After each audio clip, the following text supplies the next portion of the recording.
So I never thought I would like Spyderco, to be honest. As a matter of fact, when when I came across Spyderco, I just didn't like the brand, you know? I thought, what is this weird, ugly looking bird like thing called a folder? No thanks. I'm gonna go right ahead and go skip this brand and go to the next one. But then curiosity came in. And so I corrected myself. I gave myself the opportunity to correct my thought. Gave myself the opportunity to try something different and new. How you doing, guys? Professor EDC with another BLADE-OSOPHY Sunday. And yes, we're talking about correcting ourselves. We're talking about giving ourselves the chance, the opportunity to try something new. It all started with, and I don't have it here because it started with the Delica. My first Spyderco was a Delica. And even before the Delica, I bought one of those clones, or I don't know if it's a clone or what you might call it, but one of those Gonzos that looks like the Delica. The only difference is that it has a finger choil, so that makes it a whole lot more comfortable than the Delica.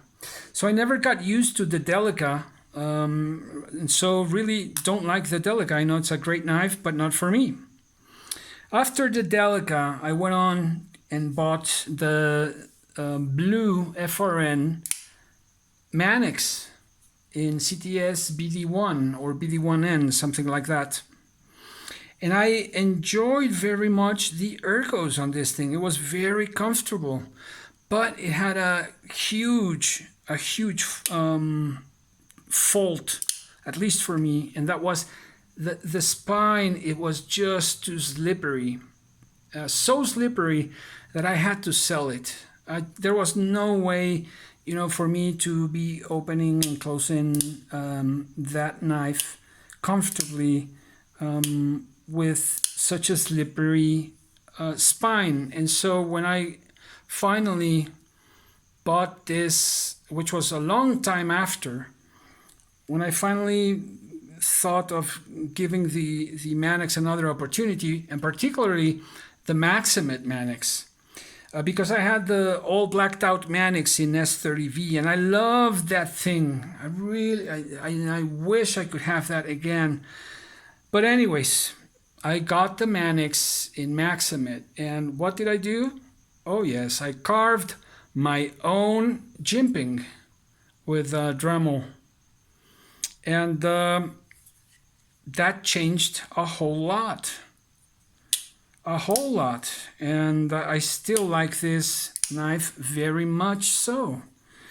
I'm not so sure about this locking mechanism. It's not my favorite, to be honest. I do prefer the compression lock or a back lock even for this. Just don't like this locking mechanism for the Manix. But anyways, so my second Spyderco was the Manix in CTS BD1N or BD1. And up to that point, I was like disappointed in Spyderco. One, the ergos on the Delica didn't really fit my hand well. And then this one, the Manix, the blue Manix, was slippery. Was I going to continue in that path? And guess what? I did. And my third choice, can you guess what it was? I'll give you 3 seconds and see if you can guess. 1, 2, 3. It was the Shaman. And yes, it is shaman. That's how it's pronounced. It's a Latin word. Shaman, not shaman. Shaman. All right. And yes, I'm very picky about that because when I speak English, I try to pronounce as good as I can and pronounce it according to the language. So, in the same way, this is a Latin word, and it is pronounced shaman. Get it? Got it? Good. Remember it. So, I got the shaman, and immediately, this was a home run for me. This was a home run for me. I loved the thing. Immediately, it bit me, and it bit me good. And I don't know if it was the bite of love, but man, I fell for this thing, and I still do. So, and from there on, there have been many Spydercos in my collection. Many. Some of them have stayed for a while. Some of them have gone immediately, just because, you know, like the Delica, they're not fit for my hand. They're not fit for me. If the Delica had what the chaparral has, another Spanish word, right? This finger choil, so comfortable. And I use the chaparral or the chaparral for hard use. I cut leather with this, and I pretty much love this thing. It's on my working desk all the time. But you see, I gave myself the opportunity. And for example, here I'm missing, and I don't remember, I'm not remembering right now the model. It's from an Australian designer, and it's taken after a red spider with a red line in its belly. Man, anyways, I really like that knife as well. It has a small detail for my hand. Again, that thing about the Manix that became too slippery. But now I feel more sure or secure about, you know, modifying it or changing the awesome carbon fiber handles that it has, to look for some micarta handles for that model, and that would make it make a whole difference, I think, for me. So I kept on going, and like so many of you, I fell in love with the Slish Bowie thanks to Nick Shabazz, and man, do I like that knife. And the second run, the second run and drop came from, I don't remember who, but it was just a ridiculous price in the range of Chris Reeve, Sabenza, and that's just no comparison, at least not for me. And I would still love to get a hold of a Slish Bowie, just because I really like the knife, and I got to know that knife back in the day from Nick Shabazz, of course.